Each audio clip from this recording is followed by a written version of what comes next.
आज आपण एका अतिशय जिव्हाळ्याच्या विषयावरती एकत्र आलेलो आहोत, ते म्हणजे लाडकी बहीण भाऊबीज देवाभाऊंची। भगिनींनो, भाऊबीज म्हणजे बहीण भावाच्या प्रेमाचा सण। बहीण भावाला ओवाळते आणि त्याच्या दीर्घायुष्याची प्रार्थना करते आणि भाऊ तिला रक्षण करण्याचं वचन देतो, तिच्या पाठीशी खंबीर उभा राहण्याचं आश्वासन देतो।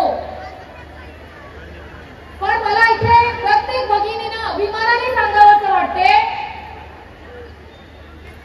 की आपल्या या भगिनींसाठी एक भाऊ आपल्या बरोबर नेहमी उभा असतो। तो फक्त वचन देत नाही तर तो पूर्णही करतो। अशा आमच्या कोट्यावधी भगिनींचा भाऊ आहे, ज्याचं नाव आहे देवाभाऊ, आपले लाडके मुख्यमंत्री देवेंद्रजी फडणवीस।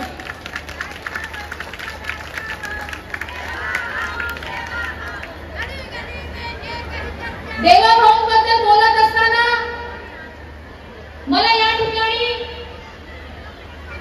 आवर्जून एका अजून भावाचा उल्लेख करावासा वाटतोय, ते म्हणजे आमचे अमित भाऊ।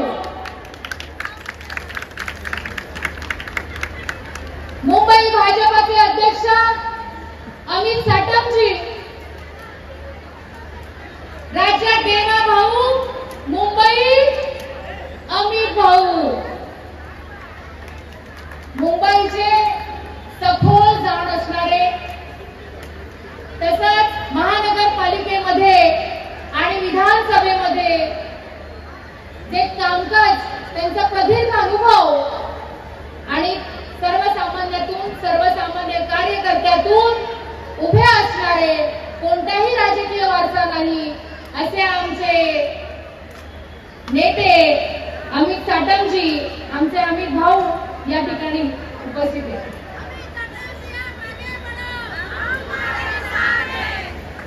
या ठिकाणी कुठच्याही महिलेला कितीही अडचण असू दे, कुठची समस्या असू दे, पण आपल्या पाठीशी उभे असणारे आमचे अमित भाऊ या ठिकाणी आमच्या बरोबर नेहमी उभे असतात। मुंबईचं विजन असणारे अमितजींच्या पाठिंब्यामुळे आज या लाडक्या बहिणीचा इतका भव्य दिव्य कार्यक्रम होतोय, यासाठी अमितजी साटम यांचे खूप खूप आभार व्यक्त करतो आम्ही सगळ्या बहिणींनी।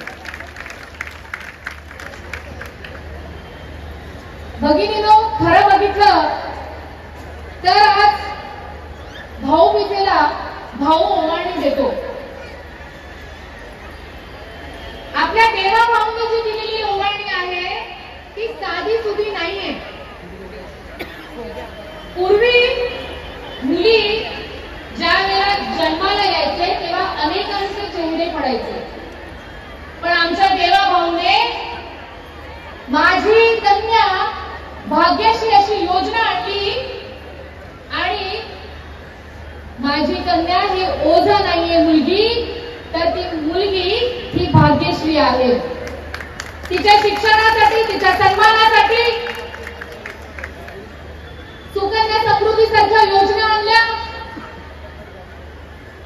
आणि या ठिकाणी मला आवर्जून सांगावंसं वाटते की आमच्या सारख्या बहिणींना सुद्धा ज्या वेळेला आम्ही लढतो त्यावेळेला आमच्या पाठीमागे, आम्हाला सतत पाठिंबा देणारे अमित भाऊ सुद्धा आमच्या बरोबर असते, त्यावेळेला आम्हाला हत्तीचं बळ येते।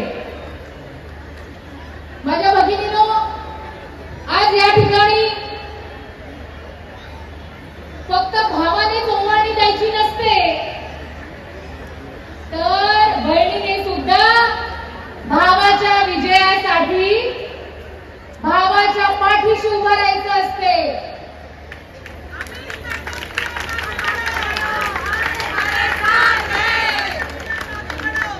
आज आपल्या देवाभाऊंना, आज आपल्या अमित भाऊंना आपल्या सर्व महिलांच्या साथीची गरज आहे आणि या ठिकाणी ज्या ज्या लोकांनी आमच्या महिलेच्या सुरक्षेकडे दुर्लक्ष केलं त्या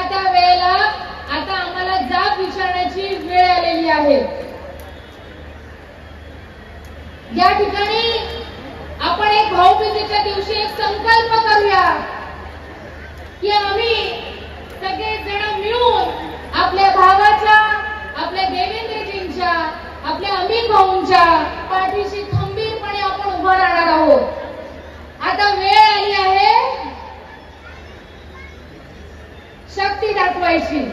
आता वेळ आली आहे घरोघरी जाऊन कमळाची ज्योत लावायची. आता वेळ आली आहे आपल्या हक्काची मुंबई, आपल्या हक्काचं सरकार आणायची. चला आपल्या देवा भाऊंचे हात बळकट करूया. चला आपल्या अमित भाऊंचे हात बळकट करूया. या ठिकाणी भगिनीनो, खरं बघितलं तर भाऊ फक्त पाठीशी नसतो, आपले देवा भाऊ तर आत्मनिर्भर सुद्धा बनवतात. आणि या ठिकाणी आपले सगळेच जण आपण इथे उपस्थित आहोत. इतकंच सांगेन की भारत माता की. आणि या भाषणाचा शेवट करताना मी माझ्या आणखीन एका लाडके भाऊ आमचे या ठिकाणी महायुतीचे आमदार मुर्शीभाई यांचं सुद्धा खूप खूप मनापासून मी आभार व्यक्त करते. कारण आज जी व्यवस्था केलेली आहे त्यांनी अतिशय सुंदर व्यवस्था केलेली आहे. थँक्यू मुर्शीभाई, थँक्यू. या ठिकाणी आमच्या काकी सुद्धा आहेत. प्लीज तुम्ही या ठिकाणी मंचावरती यावं.